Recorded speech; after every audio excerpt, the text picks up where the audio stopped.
सभी दोस्तों को रजनी का प्यार भरा नमस्कार और नए साल की ढेर सारी शुभकामनाएं। दोस्तों, मैं ईश्वर से प्रार्थना करूंगी कि आप सभी के लिए भी 2024 खूब हेल्दी वेल्दी और प्रॉस्पेरस न्यू ईयर बन करके आए और आप सबकी सभी मनोकामनाएं पूरी हों।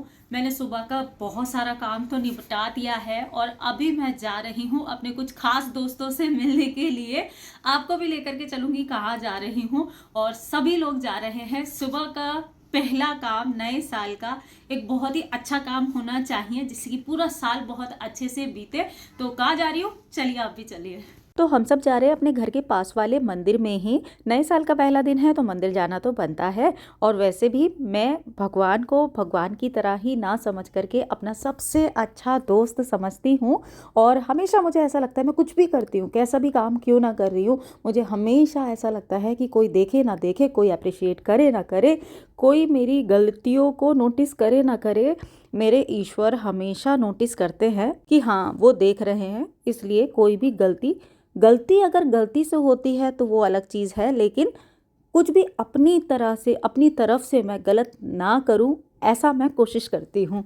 तो चलिए, मंदिर के दर्शन मैंने कर लिए हैं और आकर के कराया सबको गर्मा गर्म नाश्ता। साल का पहला दिन और सुबह में मैंने जलाया था दीपक, लेकिन मंदिर से आने के बाद में मैंने यहाँ पर अगरबत्ती भी जलाई और धूपबत्ती भी जलाई।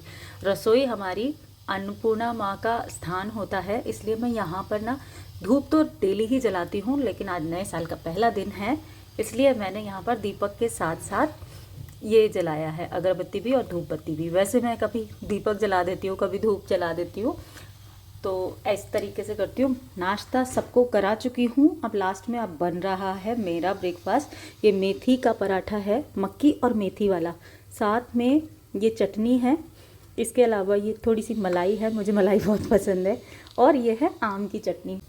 तो पहले करते हैं ब्रेकफास्ट यानी पेट पूजा, उसके बाद में होगा काम।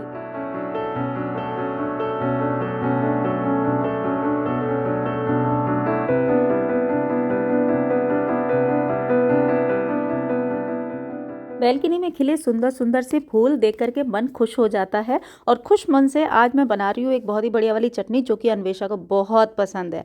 उसको रोज़ाना दे दो, आप रोज़ाना खा लेगी, तो मैंने कहा चलो आज बनाती हूँ। इसके लिए मैंने थोड़ी सी मूंगफली ली है, थोड़ी सी चना दाल ली है, और इन दोनों को मैं हल्का सा घी डाल करके बिल्कुल रोस्ट कर लूँगी जिससे कि ब्राउन हो जाए। ये वाली चटनी बनाने का एक दूसरा तरीका भी होता है, लेकिन मैं आज बहुत ही सिंपल और ईजी वाले तरीके से बना रही हूँ, लेकिन यम्मी बहुत लगती है और क्रंच वाला इसमें आता है। तो इसको बिल्कुल ब्राउन होने तक मैं भून लूँगी, और भूनने के बाद में जब ये ठंडी हो गई तो इसको डालूँगी मैं मिक्सर ग्राइंडर जार में। ये देखिए, इतनी सी मैंने ली थी मूंगफली, कच्ची मूंगफली ली थी, और इसके बाद में चना दाल ली थी। तो 2 चम्मच अगर मूंगफली लेंगे तो 2 चम्मच चना दाल, इतनी इस तरीके से लेना है। और उसी हिसाब से मैंने लिया नारियल, 4 मैंने लिए हैं हरी मिर्च, छोटी छोटी थी मेरे पास, और उसके बाद में डाले हैं कड़ी पत्ता। तो कड़ी पत्ता तो जितने ज़्यादा डालेंगे उतना अच्छा होता है हेल्थ के लिए, बालों के लिए, और हमारे हॉर्मोन्स के लिए भी बहुत अच्छा होता है। वो गूगल कर लीजिएगा, आपको पता चल जाएगा। इसके अंदर डाला मैंने थोड़ा सा नमक, और इसको मैंने पीस लिया। पीसने के बाद में मेरी चटनी तो तैयार हो गई। लास्ट में मैंने डाला देसी घी और राई का तड़का, तो ये बन गई मेरी नारियल की चटनी। साल के पहले दिन मैंने सबकी पसंद का ख्याल रखा है, और अब अपनी पसंद का एक काम कर रही हूँ जो कि मुझे बहुत पसंद है, और मैं पिछले काफ़ी सालों से इसको मैं फॉलो करती हूँ, लेकिन रिलीजियसली मैं फॉलो नहीं करती। इसीलिए मैंने इस बार ना, अभी मैंने ये काम किया, अपनी सारी बुक्स जो थी इसको शेल्फ में लगा दिया, जिससे कि सामने रहेंगी तो याद रहेगा। तो आज मैंने लगा दी अपनी सारी बुक्स अपनी बुक शेल्फ में। एक फिक्स रूटीन बन गया है अब तो, कि सोने से पहले मैं कुछ पन्ने ज़रूर पढ़ती हूँ। इससे मतलब आपके दिन भर की थकान, आपकी सोच में बहुत चेंजेस आते हैं। आप में से बहुत सारे फ्रेंड मुझे बहुत बार अक्सर पूछते हैं कि कौन सी बुक पढ़ते हो आप, कौन सी बुक पढ़नी चाहिए। अभी रिसेंट एक कमेंट आया मेरे पास कि 5 ऐसी बुक बताइए जो हम पढ़ना चाहें या हमें पढ़नी चाहिए 2024 में। तो मैंने सोचा कि ये बढ़िया मौका है, नए साल की शुरुआत आप लोग भी करिए बहुत अच्छी अच्छी बुक्स के साथ में। अब होता क्या है, जब हम पहली बार हमें जैसे बुक पढ़ने का शौक नहीं है, हमने कभी पढ़ी नहीं है, बहुत लोगों से सुना है कि बुक पढ़ो, लेकिन क्या होता है ना, हमने तो कभी पढ़ी नहीं। चलो दूसरों की बात सुन करके थोड़ा सा मोटिवेशन आया है और पढ़ने की सोचते हैं, लेकिन क्या पढ़ें, कौन सी बुक पढ़ें जिससे हमें मोटिवेशन भी मिले, हमें कुछ करने का जज्बा भी मिले। तो वही आज आपके साथ में शेयर कर रही हूँ। तो उसमें क्या होता है ना, देखिए सबकी अलग अलग थिंकिंग होती है, सबकी अलग अलग प्रायोरिटीज़ होती हैं और सबके अलग अलग मोटिव भी होते हैं, है ना। किसी चीज़ को आप करना चाहते हो तो कोई तो उद्देश्य होगा उसको करने का, तभी आप उसको करने के लिए आगे बढ़ रहे हो और आप सोच रहे हो। तो अब उसके लिए अगर आप बुक्स पढ़ने की हैबिट शुरू करना चाहते हो, अपनाना चाहते हो, बहुत अच्छी हैबिट है। क्योंकि हम लोगों का क्या होता है, अगर मूवी चल रही है या हम कुछ भी देख रहे हैं ना, तो 3-4 घंटे हम टीवी देखने में तो निकाल देते हैं, लेकिन अगर हमें बोले ना कोई 20 मिनट की बुक पढ़ लो तो वो हमसे नहीं पढ़ा जाएगा। तो शुरुआत में अगर आप बुक पढ़ने की सोच रहे हैं या स्टार्ट करना चाह रहे हैं तो कुछ इस तरह की बुक पढ़िए जो आपको बहुत अच्छा लगता है, जो आप टीवी के ऊपर सर्च करते हैं। जैसे किसी को कुकिंग का शौक है, किसी को नई नई रेसिपी देखने का शौक है, तो आप कुकरी बुक पढ़ना शुरू कीजिए। किसी को नॉवल वगैरह मतलब नॉवल तो बात की बात है, किसी को स्टोरीज वगैरह जानने का बहुत शौक है तो आप स्टोरी बुक से स्टार्ट कीजिए। आप नॉवल वगैरह भी धीरे धीरे करके पढ़ सकते हैं। तो उससे क्या होता है ना, इंटरेस्ट पहले आपको बनाना पड़ता है। जब आप किसी भी चीज़ के लिए इंटरेस्ट बन जाता है ना, अब जैसे मैंने भी शुरुआत में, मैं अगर आपको अपनी बुक की स्टोरी बताऊं, मुझे बुक पढ़ने का शौक कहाँ से हुआ। मेरे पापा को बुक्स पढ़ने का बहुत शौक था, वो काफ़ी बुक्स पढ़ते थे। तो जब वो एक्चुअली नॉवेल्स वगैरह बहुत पढ़ते थे और उस टाइम पर नॉवेल बहुत चलती थी, तो उससे हमें आदत पड़ी। गर्मियों की जब छुट्टियां हुई, आपने हमने सबने ही पढ़ी होंगी चाचा चौधरी और साबू की कहानियाँ, चंपक, चीकू, पिंकी, पता नहीं कौन कौन सी हम कॉमिक वगैरह पढ़ते थे। तो वो पढ़ते पढ़ते फिर वो बड़े हुए, थोड़ा शौक छूट गया, फिर स्कूल की बुक्स, कॉलेज की बुक्स आ गई। उसके बाद में जब मेरी जॉब लगी, अब मैं आपको बताती हूँ, युग बंधु एक न्यूज़पेपर आता था, इवनिंग डेली, वेस्टर्न यूपी में मुरादाबाद में आता है कि नहीं आता है अब तो मुझे पता नहीं, शायद आता है। इवनिंग डेली डेली आता है। तो वहाँ पर मैंने जॉब मतलब जब मैं दिल्ली से आई थी तब मैंने वहाँ जॉब स्टार्ट की थी। तो वो चूंकि एक न्यूज़पेपर का ऑफिस था और मैं नई नई थी, तो मेरे जो बॉस थे उन्होंने मुझे कुछ काम नहीं दिया था। एज अ रिसेप्शनिस्ट उन्होंने मुझे काउंटर पर बिठा दिया था कि कोई भी आएगा आप मतलब उनसे बात करके या छोटे मोटे जो भी काम थे काउंटर के, वो आप करिए। तो मेरा सारा दिन काउंटर पर बैठना बड़ा मुश्किल हो जाता था, टाइम कटना बहुत मुश्किल हो जाता था। तो फिर मैंने क्या किया, अपने पापा की नॉवल जो होती थी ना, उनको ले आती थी मैं। अब वो नॉवल पढ़ती रहती थी। तो इस तरीके से मुझे बुक्स पढ़ने का जो शौक था वो चढ़ा। फिर उसके बाद में मैं पहले तो मैं बहुत नॉवेल्स पढ़ती थी, बहुत ही ज़्यादा। फिर जब उसके बाद में जॉब होती थी, फिर काम बढ़ गया, फिर मैंने अपना काम शुरू कर दिया। फिर वो बुक्स का शौक जो था वो बीच में ख़त्म हो गया। उसके बाद में धीरे धीरे करके जब मेरी शादी हो गई, फिर उसके बाद में मैंने ना कुछ स्पिरिचुअल बुक्स पढ़नी शुरू की। क्योंकि शादी के बाद में जब मैं प्रेग्नेंट हुई तो उस टाइम पर कहा जाता है कि आपको अच्छी बुक्स पढ़नी चाहिए। तो मैंने रामायण पढ़ी, मैं गीता पढ़ती हूँ, मैं जितनी भी अपनी धार्मिक पुस्तकें होती हैं मैंने फिर वो पढ़ी। फिर मेरा वो जो शौक था वो मेरा स्टार्ट हो गया।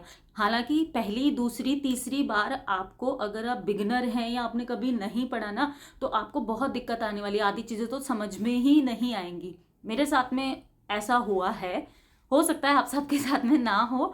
तो पहली दूसरी बार जब मैंने रामायण पढ़ी ना, मुझे तो समझ में ही नहीं आई कि मतलब क्या वो है। फिर मैंने जब पहली बार पढ़ी, पूरी रामायण ख़त्म करने में बहुत टाइम लगा। फिर उसके बाद में मैंने दोबारा उसको जब मीनिंग के साथ में पढ़ना और समझना शुरू किया, तो कोई भी चीज़ है, आप गीता भी पढ़िए, पहली बार में आपको बिल्कुल कुछ भी समझ में नहीं आएगा। कि मतलब 18वें अध्याय तक तो आपको यही लगेगा कि मतलब युद्ध भूमि में युद्ध ही हो रहा है।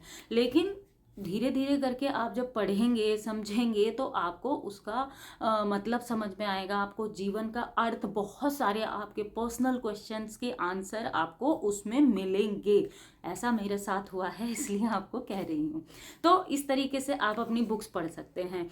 दूसरी चीज़, अगर आप कुछ मोटिवेशन के लिए चाहते हैं, जैसे कि मान लीजिए आप बिजनेस स्टार्ट करना चाहते हैं, तो आप कुछ ऐसे बिजनेस पर्पस वाली बुक्स पढ़िए। अगर आप सुबह उठना चाहते हैं और सुबह नहीं उठ पाते, तो उस टाइप की मोटिवेशन वाली बुक पढ़िए। अगर आप ऑटोबायोग्राफी पढ़ेंगे लोगों की, जो कि मुझे बहुत पसंद है। आज की डेट में मुझे ऑटोबायोग्राफी बहुत पसंद है, मैंने काफ़ी सारे लोगों की ऑटोबायोग्राफी पढ़ी है। तो उससे ना आपको बहुत कुछ सीखने मिलता है। उससे क्या होता है ना कि हर इंसान की लाइफ, हमें लगता है जितने भी बड़े बड़े लोग हैं उनकी लाइफ तो बड़ी सॉर्टेड है और उनके पास पैसा भी है, गाड़ी भी है, बंगला भी है और परिवार भी है, स्टारडम भी है, और इनकी लाइफ में तो कुछ दुख होता ही नहीं है, क्योंकि हम उनका एक ही साइड देखते हैं, लेकिन दूसरा साइड तो हमने कभी देखा ही नहीं, जो वो ना तो शेयर करते हैं ना ही हम देखना चाहते हैं। तो अगर वो चीज़ आप ऑटोबायोग्राफी पढ़ेंगे ना, मैंने बहुत सारे लोगों की पढ़ी है, तो आप तब सीखेंगे कि टफ टाइम को पार करके ही आप कुछ अच्छा कर सकते हो या आगे बढ़ सकते हो। लेकिन फिर भी चूंकि आप काफ़ी सारे फ्रेंड मुझे बोलते हो बुक्स कौन सी पढ़नी चाहिए, तो फाइनली मैं आपके साथ में शेयर कर रही हूँ कुछ बुक्स जो मेरे दिल के बहुत करीब हैं या जो मुझे बहुत पसंद हैं। हिंदी इंग्लिश दोनों में आती हैं। तो सबसे पहली बुक है रॉबिन शर्मा की 5 AM क्लब। अगर आपको सुबह उठने में दिक्कत होती है या आपको कुछ अच्छा मोटिवेशन चाहिए तो आप ये बुक पढ़िए, बहुत अच्छी बुक है, मैं आपको सजेस्ट करूंगी, उसको ज़रूर कहिए। सेकंड बुक है the magic of thinking big. ये बुक मैं 2 से 3 बार पढ़ चुकी हूँ, तीसरी बार मैं अभी फिर सोच रही हूँ इस बुक को मैं पढूं, और जितनी बार मैं इस बुक को पढ़ती हूँ ना मुझे हमेशा कुछ नया लगता है। तो आप ये वाली बुक भी ज़रूर पढ़िएगा, ठीक है। नेक्स्ट, जैसे कि मैं ऑटोबायोग्राफी की बात कर रही थी, तो यूं तो बहुत सारे महान लोगों की बोलना चाहिए, बहुत सारे लोगों की जीवन यात्रा ऐसी हैं जो कि हमें पढ़नी चाहिए, लेकिन डॉक्टर APJ अब्दुल कलाम जी की जो जीवन यात्रा थी वो मैंने जो पढ़ी है, तो मतलब मुझे बहुत अच्छा लगा कि एक इंसान अगर चाहे तो कहाँ से कहाँ तक पहुँच सकता है। तो ये ज़रूर पढ़िएगा, डॉक्टर APJ अब्दुल कलाम की मेरी जीवन यात्रा, एक बुक ये है। और आप कुछ अच्छी हैबिट्स शुरू करना चाहते हैं तो एटॉमिक हैबिट कुछ ऐसी बुक है जो कि आपको पढ़नी चाहिए मेरे हिसाब से। वैसे तो बहुत सारी लिस्ट है, बहुत लंबी लिस्ट है, जो मेरी लिस्ट में भी है, जो मैं चाहती हूँ कि मैं पढूं, और इस साल होपफुली मैं कुछ अच्छी बुक्स पढ़ूंगी ज़रूर, जो मतलब मैंने ले रखी हैं लेकिन मैं सोच रही हूँ उनको पढूं। तो अब से, जैसे कि आज साल का पहला दिन है, आज से स्टार्ट करूँगी, आज मैं नई बुक, नया दिन, नई शुरुआत, है ना। तो इस तरीके से करेंगे। और अब चलिए शुरू करती हूँ आप सबके साथ में, एक शेयर करती हूँ एक बहुत बढ़िया वाली रेसिपी, क्योंकि डिनर टाइम हो गया है और डिनर की तैयारी कर रही हूँ। चलिए बताती हूँ क्या बनाऊंगी। तो आज मैं बनाने जा रही हूँ वेज मसाला चाप, और ये मैं आपके साथ में वैसे भी 2 बार पहले भी शेयर कर चुकी हूँ, लेकिन चूँकि आप बोलते हैं कि मैं आप सबके साथ में recipe again and again share करूँ, तो आज बना रही थी, मेरे सोचा चलो आपके साथ में शेयर कर देती हूँ। तो बहुत सारे फ्रेंड मुझे पूछते हैं कि चाप कहाँ पर मिलती है, किस तरीके की होती है, कैसी पैकेजिंग होती है। तो आपको ये पैकेजिंग दिखा रही हूँ, इस तरीके से होती है। ये सोयाबीन से बनी होती है। सोयाबीन के आटे को, मतलब सोयाबीन को भिगो करके और फिर उसको पीस करके उसका आटा बना करके, और उसके बाद में इसको ना जो पॉप्सिकल स्टिक्स होती हैं उसके ऊपर लपेटा जाता है, फ्रोज़न करके रखा जाता है इसको। तो ये इस तरीके का ½ kg 1 kg के पैकेट में आती है। तो मैंने क्या किया, फ्रीज़र में से निकाल करके डायरेक्ट मैंने इसको थोड़ी देर के लिए गर्म पानी में भिगो दिया था। और अभी मैंने तैयार किया एक मैरिनेशन के लिए मैंने क्या किया, लगभग 400 ग्राम के करीबन दही है। इसके अंदर मैंने डाली है 1 चम्मच हल्दी, 1 चम्मच गरम मसाला, 1 चम्मच मैंने डाली है कश्मीरी लाल मिर्ची पाउडर, 1 चम्मच तंदूरी मसाला, 1 चम्मच मैंने डाला भुना ज़ीरा पाउडर, और 1 चम्मच डाला है सब्ज़ी मसाला जो मैं खुद बनाती हूँ। उसके बाद में डाला है थोड़ा सा मस्टर्ड ऑयल और नमक। ये सारी चीज़ें डालने के बाद में इसके अंदर डाल रही हूँ अदरक, लहसुन और हरी मिर्च का पेस्ट। तो लहसुन इसमें ज़्यादा करके पीसा गया है और इसमें 2 चम्मच के करीबन मैंने ये पेस्ट डाला है। ये सारे ही इंग्रेडिएंट मैंने दही के अंदर डाल करके अच्छे से मिक्स कर दिए हैं।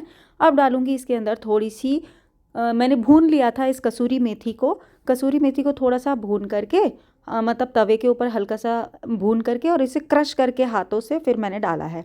अब क्या किया मैंने, ये थी मेरी चाप। तो चाप को मैंने क्या किया, इसके स्टिक निकाल करके वॉश किया, और वॉश करने के बाद में सारा पानी निकाल करके इसको मैंने डीप फ्राई कर लिया मस्टर्ड ऑयल में। तो मस्टर्ड ऑयल में डीप फ्राई करने के बाद में ये कुछ ऐसी हो गई है। अब इसको करेंगे हम कट। अब आप इसको अपनी इच्छा के अनुसार बड़े या छोटे पीसेस में कट कर सकते हैं। और मैंने तो खैर कभी नॉनवेज खाया नहीं, लेकिन सभी बोलते हैं कि ये नॉनवेज की तरह लगती है खाने में। तो इस तरीके से मैंने इसको कट कर लिया। आप भी इसको ट्राई कीजिएगा, फिर मुझे बताइएगा क्या सचमुच ये नॉनवेज की तरह लगती है कि नहीं।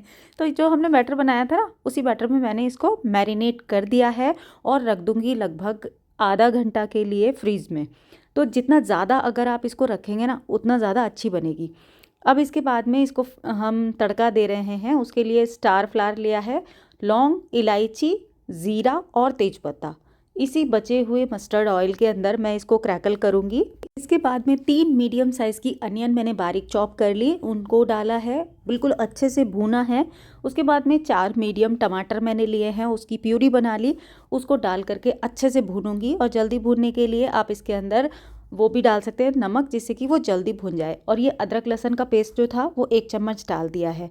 अब इसके अंदर जाएंगे कुछ मसाले। मैंने डाला नमक और कश्मीरी लाल मिर्ची पाउडर कलर के लिए, और नमक थोड़ा कम करके डालना है क्योंकि मैरिनेशन में भी हमने नमक डाला है। और ये थोड़ा सा भूनने के बाद में मैंने इसके अंदर सिंपल सा बस थोड़ी सी हल्दी डाली है और धनिया पाउडर डाला है। बस ये 2 मसाले डाल करके इसको अच्छे से भून लेंगे जब तक कि ये तेल नहीं छोड़ देता। साइड से तेल सेपरेट होने लगेगा ना ऑयल जो इसमें डाला है। फिर हम इसके बाद में इसको अच्छे से भून करके इसके अंदर कुछ चीज़ें और जाएंगी, जैसे कि थोड़ी सी मैंने डाली है कसूरी मेथी और डाली है फ्रेश क्रीम। तो फ्रेश क्रीम जो डालनी है लगभग 1 बड़ा चम्मच डालनी है, और कसूरी मेथी लगभग 1 चम्मच के करीबन। ये डाल करके अच्छे से फिर से भून लेना है इसको 2 से 3 मिनट तक के लिए। उसके बाद में जो मैरिनेट करके रखा हुआ था ना हमने चाँप वाला बैटर, इसको डाल देना है।